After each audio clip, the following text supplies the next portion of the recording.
Hello everyone and welcome back to Biology with Mrs. Evans. Today we are starting our unit on cell division. So this is all about how do cells divide. So first, before we talk about cell division, there are some things that you need to know about chromosomes, etc. So we're going to talk about those before I begin discussion about cell division. So this is a review. We've already talked about this. Remember, DNA coils around proteins called histones in order to be able to fit inside of the cell. And then DNA basically makes up chromosomes. And we call homologous chromosomes basically the same chromosomes that have the same genes on them. Remember, you get a set from mom and you get a set from dad. So they have the same exact genes. For example, if we're looking at pea plants, one gene for whether or not the pea is green as opposed to yellow will be on the same chromosome, both from the mother and basically the father organism that created that organism. So chromosomes. Typically, when we think about chromosomes, we think of them as a X-like structure because we cannot see them inside the cell except for during cell division. A chromosome basically is the chromatin has condensed so tightly that we are able to see it. And again, they're only visible during cell division itself. And we're going to talk about that later in the videos to come.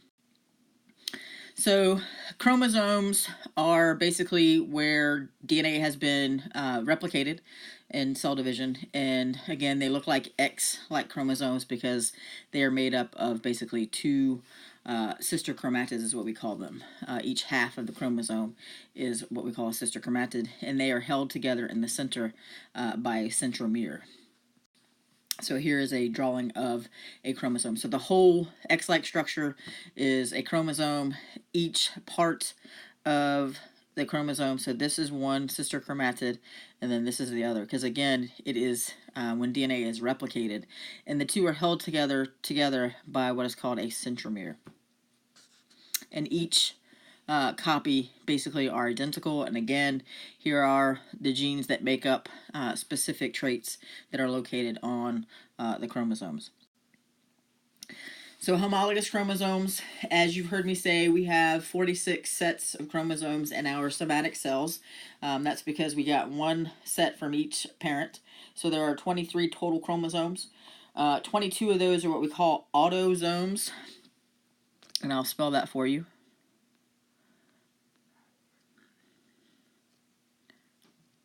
All right.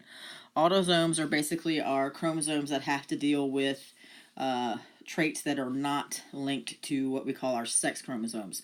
So the first 22 chromosomes in the human genome are autosomes, and then that 23rd pair is our sex chromosome. We're going to talk about that more in detail when we get into Unit 9. So homologous chromosomes, again, are chromosomes that have the same genes on them in the same locations. And you have a picture here on the screen. You see the gene for tall is basically located, whoops, let me get the pointer, sorry about that, is located here, the specific gene, and then here's another form of that gene, which is for the short trait. And you got, again, one set from mom and one set from dad. So the homologous chromosomes have the same genes on the same chromosome. All right, so now we're going to talk about cell division. So cell division, why do cells need to basically divide? Why can't they grow forever? One is because, remember, as the cell gets larger, that means the cell membrane is getting bigger, which means that the cell is going to need to make more and more protein because, remember, proteins are part of the cell membrane. So what happens is that it causes DNA overload. DNA can't keep up with the demands for protein, so the cell needs to divide. And the second reason why the cell needs to divide is because it requires more energy for the cell to basically move materials in and out. So exchange of materials. So instead of requiring, say, a little bit of energy to move materials in and out of the cell, when the cell gets bigger, it puts more demand for energy to move waste and things like that inside the cell. So in order to minimize the stress that is put on DNA and the energy requirements, the cells will divide when they get too big. So how do they know when to divide? All right, first, basically, before we get into that discussion, let's look at surface area to volume ratio. So as the cell grows, the size of its cytoplasm, the volume, is going to increase at a faster rate than the size of its membrane, which is basically the surface area. And you guys are going to do a lab so you can see basically this relationship in play. Basically, as the cell gets bigger, the surface area to volume ratio gets smaller, and the opposite is true. As the cell gets smaller, the surface area to volume ratio gets bigger. That is basically an inverse relationship for you math folks. So you're going to see this process in lab. So it requires more energy to move materials in and out because of that increase in volume as opposed to the increase in surface area. So when does a cell know when it's time to divide? There are proteins that are called regulatory proteins that are going to basically regulate the timing of cell division. They can be both internal proteins and they can be external proteins. So right now, everybody in this class is still growing because you haven't reached basically the age of maturity. So your cells are being told by an external protein called the growth factor that it's time to basically divide. That's how you are growing, because the cells are dividing to make new cells to add basically to your growth. So you have internal proteins that are in there also that tell the cell, hey, this cell's getting too big. And the reason it tells that is because basically it's a force, basically, if you will, that is exerted on that protein as the cell's going bigger and bigger. So when that force gets to be too big, it signals the cell to divide. And there are proteins that we call cyclins, and you'll get this in the worksheet as well, but they're spelled this.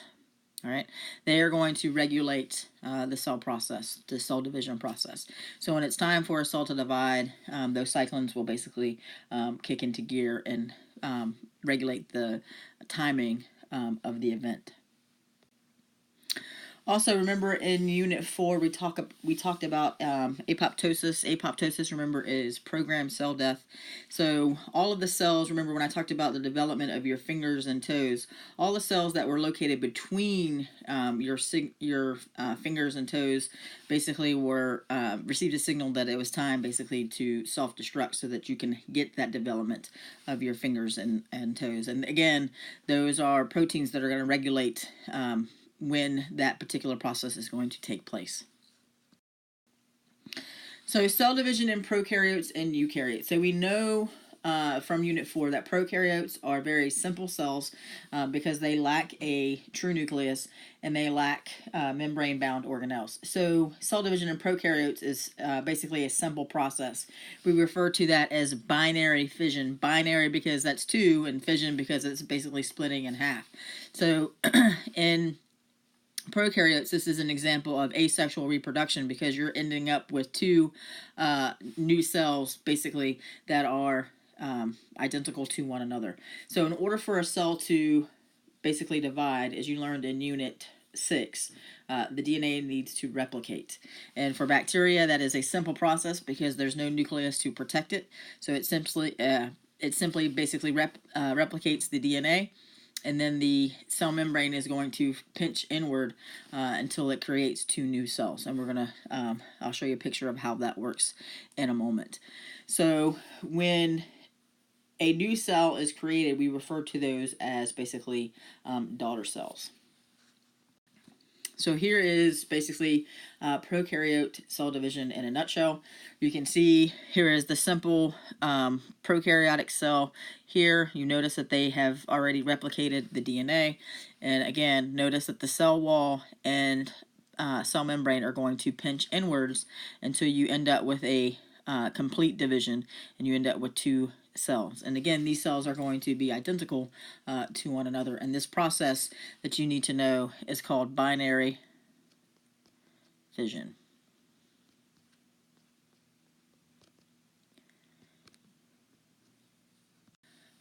In eukaryotes, cell division is much more complicated because you do have membrane-bound organelles and you also have a nucleus. So when we talk about eukaryotes, we talk about basically the cell cycle.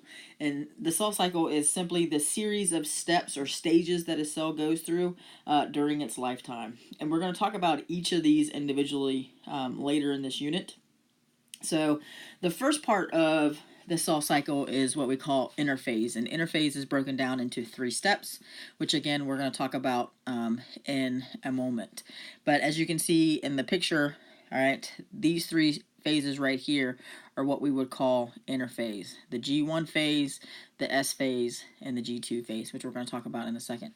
And then the M phase right here is simply the basically mitosis phase, or the mitotic phase, where the nucleus is going to divide. And then you have this phase right here, which is cytokinesis, which is when the cell is actually going to split into 2 new cells. So the cell cycle, again, is the stages that a cell goes through in its lifetime, and it's broken down into 3 parts. You need to know the 3 parts. The first part is the interphase, and the interphase itself can be broken down into different phases. The ones that you need to know is the G1 phase, the S phase, and the G2, and we're going to talk about what each of those stand for in a moment. Mitosis is referred to as the M phase. Again, that is when the nucleus is going to divide. And then cytokinesis is the division of the cytoplasm, which is where basically the cell actually divides into 2 separate cells. And we're going to talk about each of these coming up. So interphase. Interphase is by far the longest part of the cell cycle. Pretty much they spend the majority of their time in interphase. So if you look at a slide of cells that are in, say, an onion root tip, you're going to see most of the cells, probably about 90% of the cells, are going to be in interphase. And that is because it's during this phase that the cell is going to basically grow, carry out normal function, and it's going to replicate its DNA and its centrioles to get ready for cell division.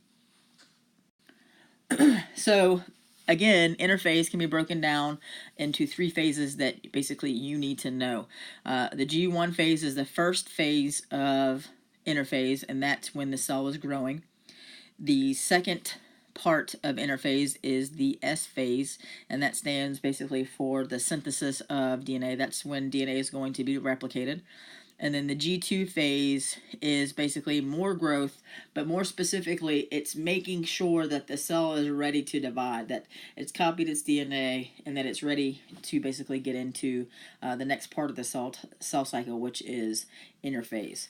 And then you guys don't need to know this for this level of bio, but then you have basically this G0 phase where the cell basically hangs out in this particular phase, and some cells will hang out in this phase and never really divide or go into growth or anything like that. But for this, you need to know the 3 phases of interphase. The G1 phase is the first phase where the cell is going to grow, carry out normal activity, followed by the S phase, which is the copying of DNA, and also centrioles to help get ready for the cell to divide later. And then the G2 phase is, again, more growth, but more specifically, it's a checks and balance to make sure that everything is done in order to move forward into the cell cycle, which is to move into the mitosis stage. So this would be an example of a typical cell that you would see in interphase. And you can see that you have a red line and blue line, and that's to indicate that DNA has been replicated. You'll notice also that the centrioles are copied as well, getting ready for cell division. And just a quick check, remember that this cell has centrioles, so we know that this particular cell is an animal cell because it has centrioles. So again, G2 phase, making sure that everything is ready for the cell to divide. If for some reason the DNA didn't get replicated, it would basically send it back into the G1 phase if it didn't grow enough, or it will send it back into the S phase. Again, like I said, if DNA didn't get replicated in order to replicate the DNA. It's a checks and balance to make sure it's ready. And this is a picture representation of all of the cell cycle. You will be responsible for knowing what each of these represents. So a quick review, the whole thing is basically the cell cycle, the stages that a cell goes through in its lifetime. And then this first stage right here where the cell is growing is the G1 phase, which is the first part of interphase. The second stage is the S phase. Again, that is when DNA is going to replicate. The G2 phase is preparation for mitosis. It's making sure that DNA has been replicated, centrioles have been replicated if it's an animal cell, etc. And then if everything's ready to rock and roll, it will go into the next stage of the cell cycle, which is mitosis. And mitosis, you need to know, is basically the division of the nucleus. And then the final stage of the cell cycle is the cytokinesis, and cytokinesis is the division of the cytoplasm. And I want to point out in this video the difference between cell division and mitosis. A lot of people think that they are the same thing. They are not. Mitosis is only the division of the nucleus, and cell division is basically the whole process that creates two cells. So it would be mitosis and cytokinesis, that makes up cell division. So these are the stages of the cell cycle that you are responsible for knowing. If you need to, pause the video, go back, etc. You will have a quiz on the first part of this video, probably in the next day or so. Thanks. Have a great day. Bye.